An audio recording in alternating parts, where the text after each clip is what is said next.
Good morning friends. आज मैं आपको सारे डिफेंस बताऊंगा मैट्रिमोनियल केसेस के अंदर 498A में एफआईआर कैसे होती है, नहीं हो तो क्या होना है, हो जाए तो क्या करना है, डीवी में मेंटेनेंस से कैसे बचना है, 125 सीआरपीसी में कैसे बचना है, डिवोर्स का क्या ग्राउंड है क्या नहीं है, मैं आपको बताऊंगा।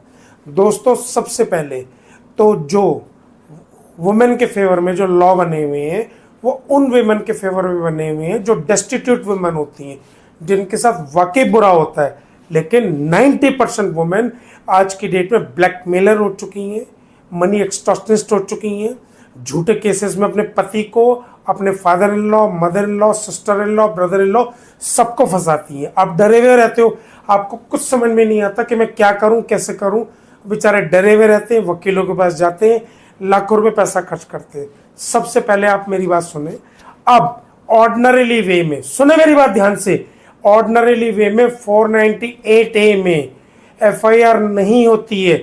सुप्रीम कोर्ट की जजमेंट है 2024 की, स्टेट वर्सेस अचिन कुमार। मैं डिस्क्रिप्शन में आपको जजमेंट दे दूंगा, उसको पूरा पढ़ लें।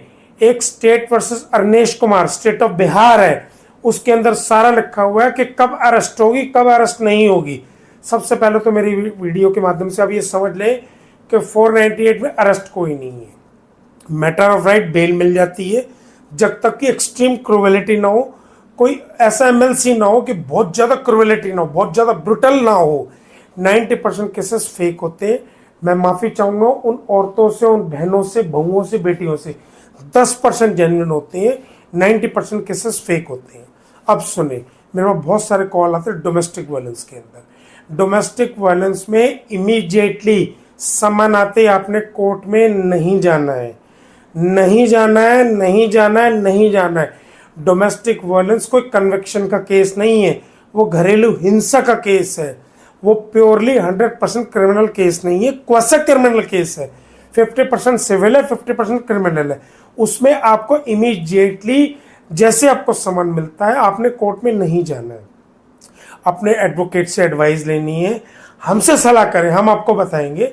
2-3 डेटे ऑर्डिनरी वे में ऐसे निकल जाएंगी। उसमें होता क्या है, जैसे ही आप केस में एंटरटेन करेंगे, कोर्ट आपसे पूछेगी कि जी एड इंटरिम मेंटेनेंस पे आपको क्या कहना है। कोर्ट आपको नहीं सुनेगी।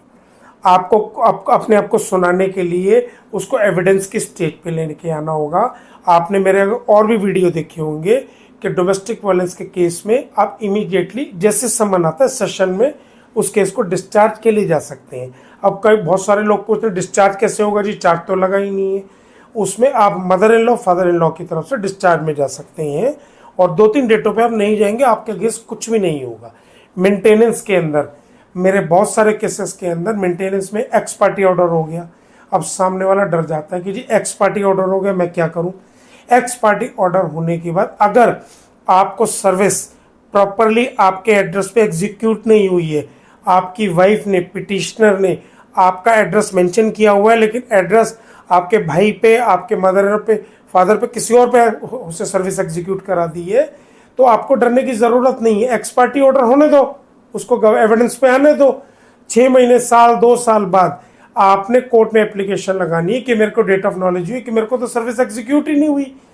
कोर्ट अगर नहीं सुनती, आप हाई कोर्ट से एक डेट पे आपको इमीडिएटली रिलीफ मिल जाएगा कि सर्विस तो मुझे एग्जीक्यूट ही नहीं हुई। सबसे बड़ा मैट्रिमोनियल केसेस के अंदर पेशेंस चाहिए होता है।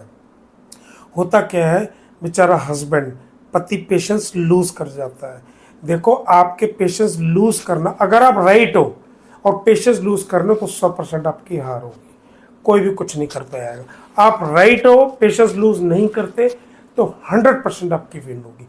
कम से कम 6 महीने, साल आप अपने आप को टाइम दो, अपने एडवोकेट को टाइम दो, कोई भी प्रॉब्लम नहीं होगी, मेरी गारंटी है। मैं एडवोकेट अनिल कुमार बंसल इस मंथ से आपको बता रहा हूँ, कुछ भी नहीं होता। आपने मर्डर थोड़ी की है। और एक बात बताता हूँ आपको, जो लड़की आप पे मेंटेनेंस का 498A का डोमेस्टिक वायलेंस का केस डाल रही है, वो सबसे पहले वो आपके साथ रहने लायक ही नहीं है। ये आपने, भगवान ने आपके साथ बहुत अच्छा कर दिया कि वो आपके अगेंस्ट केस डाल रही है। आपने उसके साथ दोबारा नहीं रहना, नहीं झुकना, वो आपके साथ रहने के लायक ही नहीं है। घबराना नहीं है, डरना नहीं है। आपका माइंडसेट, आपकी पॉजिटिविटी, आपकी जुडिशियल अप्रोच को विन कराएगी। मैं बहुत परेशान हूँ, मेरा दिल अंदर से बहुत दुखी होता है जब मेरे पास केसेस आते हैं। देखो, आई एम प्रोफेशनल, हम फीस लेते हैं, लेकिन मुझे दुख होता है कोई बेचारा दुखी होकर फीस दे रहा है। दोस्तों, मेरे छोटे भाइयों, परेशान नहीं होना। 6 महीने साल लगेंगे, चीज़ें उल्टी होंगी। मैंने 340 CRPC में एप्लीकेशन मैंने बता रखा है कि कोई लड़की झूठ बोले तो उसको क्या करना है। मेंटेनेंस जब मिलती है, जब हस्बैंड क्रुएलिटी करता है, ऐसे नहीं मैटर ऑफ राइट मेंटेनेंस नहीं मिलती। और 498 में मैटर ऑफ राइट FIR नहीं होती है। और मैं बता दूं, हो सकता है कुछ मेरे वकील भाई आपको गुमराह कर रहे हो, 498A में ऑर्डिनरीली वे में FIR नहीं होती, और FIR हो ही जाए तो कोई आपको एंटिसिपेटरी बेल के लिए कोई बहुत जरूरी रिक्वायरमेंट नहीं है। एंटिसिपेटरी बेल में DCP से IPS ऑफिसर से परमिशन रिक्वायर्ड होती है कि हम सामने वाले को, हस्बैंड को अरेस्ट करें या नहीं करें। वो इजीली परमिशन नहीं मिलती, तो आपका जेल जाने का तो रिस्क खत्म 498A के अंदर। अब बात आती मेंटेनेंस की। मेंटेनेंस में जैसे ही डोमेस्टिक वायलेंस के अंदर 125 CRPC के अंदर आप अपने एडवोकेट के थ्रू वकालतनामा लगाओगे, अपनी सबमिशन रखोगे, कोर्ट पहली डेट पे आपसे पूछेगी जी इंटरिम पे आर्ग्यू करो। कभी कभार बहुत सारे जजेस, बहुत सारी स्टेट में बहुत सारे ये क्वेश्चन पूछते हैं कि जी आप एंड इंटरिम पे आर्ग्यू करो, वो आपको जवाब दवा फाइल करने का भी टाइम नहीं देंगे। तो कोशिश करें 1 या 2 डेट स्किप कर दें, कोई प्रॉब्लम नहीं है। मैट्रिमोनियल में पूरे हिंदुस्तान में लॉ फ्लेक्सिबल है, कोई स्ट्रिक्ट लॉ नहीं है कि आपको इम्पेली डेट पे आना ही आना है। कभी कभार क्या होता है, सर्विस एग्जीक्यूट नहीं होती, बहुत सारे एक्सक्यूजेज होते हैं, वो अपने आप एडवोकेट से एक्सपर्ट एडवाइस लेंगे, वो आपको एक्सप्लेन कर देंगे। सबसे पहले आपने डरना नहीं है, घबराना नहीं है। मेरे मोर देन 50% केसेस में मैं 498A में इमीडिएटली सामने वाले को नहीं कहता कि आपको ही नहीं जाना। 498A में सबसे पहले मैटर काउंसिल में जाता है। आपको बहुत मैनिपुलेटिव होना पड़ेगा, बहुत डिप्लोमेटिक होना पड़ेगा। अंदर से तो सोच लो, जो लड़की आपको जेल पहुंचाना चाहती है, आपके माँ बाप को जेल पहुंचाना चाहती है, क्या वो रखने लायक है? लेकिन ये आपने काउंसिल में नहीं बोलना, कोर्ट में नहीं बोलना। आपने बोलना मैं घर बसाना चाहता हूँ, ये मुझे छोड़ के गई है मैं अपने बच्चे का ध्यान रखना चाहता हूँ, ये मुझे छोड़ के गई है। आपको डिप्लोमेटिक बनना पड़ेगा, मैनिपुलेटिव बनना पड़ेगा। जो आप चाह रहे हो वो बोलना नहीं है, जो नहीं चाह रहे हो वो बोलना है। बहुत अच्छी तरह से इस बात को समझ ले। और डोमेस्टिक वायलेंस में मैं बार बार ये कह रहा हूँ, डोमेस्टिक वायलेंस में फर्स्ट डेट पे नहीं जाना। आपके अगेंस्ट कुछ भी नहीं होगा। लोग क्या करते हैं, पहली डेट पे अपने वकील को ले जाते हैं, कोर्ट ऑर्डर शीट में लिखवा देती है कि नेक्स्ट डेट पे रिप्लाई फाइल करो, एड इंटरिम पे आर्ग्यू करो। प्रॉब्लम हो जाती है, आपने नहीं जाना। सबसे बड़ी प्रॉब्लम क्या होती है मेरे दोस्तों, हस्बैंड्स के साथ वो घबरा जाते हैं। आपकी घबराहट, आपका पेशेंस लूज करना ही आपकी बीवी की विक्ट्री होती है। जो लड़की आपको विदाउट एनी रीजन, इसमें कुछ जेन्युइन भी होती हैं, मैं उनके अगेंस्ट नहीं बोल रहा, जो फेक होती हैं, नकली होती हैं, वो जिसको पति की, शादी की, हिंदुस्तान की, अपनी सभ्यता की मर्यादा से कोई लेना देना नहीं है, वही आपके खिलाफ जाएगी। मैं उन लड़कियों के बहुत खिलाफ हूँ जो कोर्ट में जाती हैं। जेन्युइन लड़कियां कोर्ट में जाएं, लेकिन जो फेक लड़कियां पैसे के लिए कोर्ट में जाती हैं, अपनी इलीगैलिटी को छुपाती हैं, अपने अफेयर को छुपाती हैं, अपनी इनकम को छुपाती हैं कि मैं किसी तरह से पैसा लूट लूँ। अरे भाई, चोर, डाकू, लुटेरे, आतंकवादी ठीक है, कम से कम बदनाम तो है। आप अपने आप को बीवी कहने का राइट खत्म कर दिया आपने। दोस्तों, ऐसी बीवी के साथ कभी दोबारा घर बसाने की कोशिश मत करना। आप मेरी मानेंगे, मैं आपको बताऊंगा, एक से टिप्स बताऊंगा कि डील कैसे करना है। सबसे इंपॉर्टेंट होता है आपका माइंडसेट क्या है, आप मेंटली कितने स्ट्रांग हो। देखो, मैं मानता हूँ पेन होता है, काम छोड़ के वकीलों के पास जाना पड़ता है, फीस देनी पड़ती है, लेकिन क्या करें, क्या इसके अलावा हमारे पास कोई ऑप्शन है? सबसे पहले आपने डरना नहीं है।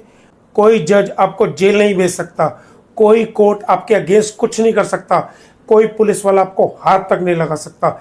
लिबरल लॉ है, डरने की कोई ज़रूरत नहीं है। मैं माफ़ी चाहूँगा उन एडवोकेट भाइयों से जो डरा देते हैं। कुछ नहीं होता, कोई प्रॉपर्टी की अटैचमेंट नहीं होती, कोई वारंट नहीं होते, कुछ नहीं होते। आप एक लिमिट के बाद कोर्ट के ऑर्डर को कंप्लाई कर लें, अपनी बोनाफाइडी, अपनी ऑनेस्टी शो करें, लेकिन डरना नहीं है, घबराना नहीं है। पहले एक समय हुआ करता था 8, 10, 15 साल पहले कि जब जेल हो जाती थी, अब जेल नहीं होती। 125 में सीआरपीसी के अंदर आपके अगेंस्ट मेंटेनेंस ऑर्डर हो गया, एक्स पार्टी ऑर्डर हो गया, कोई दिक्कत नहीं है। अगर आपके पास बोनाफाइड है कि मुझे सर्विस ही एग्जीक्यूट नहीं हुई, साल 2 साल बाद में जाके आपने कोर्ट में एप्लीकेशन लगानी है। अगर कोर्ट नहीं मानती, हाई कोर्ट में रिट डाल दो, इमीडिएटली कोर्ट आपको रिलीफ दे देगी, आप केस में एंटर कर जाओ। बार बार परेशान नहीं होना, एक्स पार्टी हो गया, एक्स पार्टी हो गया, खुद भी परेशान हो, एडवोकेट को भी परेशान करो, कुछ नहीं होगा। ये लिबरल लॉ है, जब तक आपकी डेट ऑफ नॉलेज नहीं है अपने परेशान नहीं होना है। इमीडिएटली कभी कभार क्या होता है, एडवोकेट एडवाइस देता है कि कोई दिक्कत नहीं है, बेचारा क्लाइंट हस्बैंड कहता है कि नहीं जी मेरे को तो केस में घुसना है। अरे भाई जैसे केस में एंटरटेन करोगे, कोर्ट बोलेगी इंटरिम पे आर्ग्यू करो, मेंटेनेंस बन जाएगी। उससे बचाने के लिए तो आपको एडवाइस दी जाती है कि आप इस टूल को, इस इंस्ट्रूमेंट को, इस मैनिपुलेशन को यूज कर लो। वो आपके अगेंस्ट एक्स पार्टी एविडेंस भी शुरू कर दे, आपके अगेंस्ट वारंट ऑफ अटैचमेंट भी कर दे, तो भी एक ऑर्डर, एक हाई कोर्ट का ऑर्डर आपको रिलीफ दे देगा। खेलो ना इस चीज से। अगर आप परेशान होगे तो आपको देखो, जो आपका एडवोकेट एडवाइस दे रहा है तो भी आप कुछ नहीं कर पाओगे। बात करो, मेरा वीडियो बनाने का माध्यम ये है कि आप लॉ को समझ लो, आप सुनो। अगर आपकी वाइफ आपके खिलाफ केस डाल रही है, अगर उसके पास रेमेडी है, तो आपके पास 100 रेमेडी है उस चीज़ों से खेलने की, बचने की, उस पर जीतने की, विन ओवर करने की।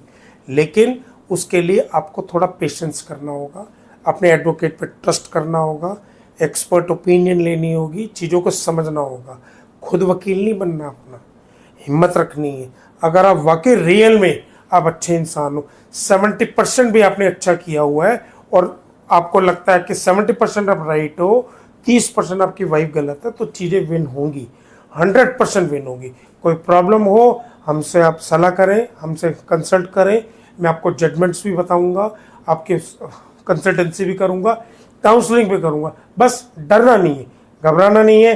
Thank you, thank you, thank you.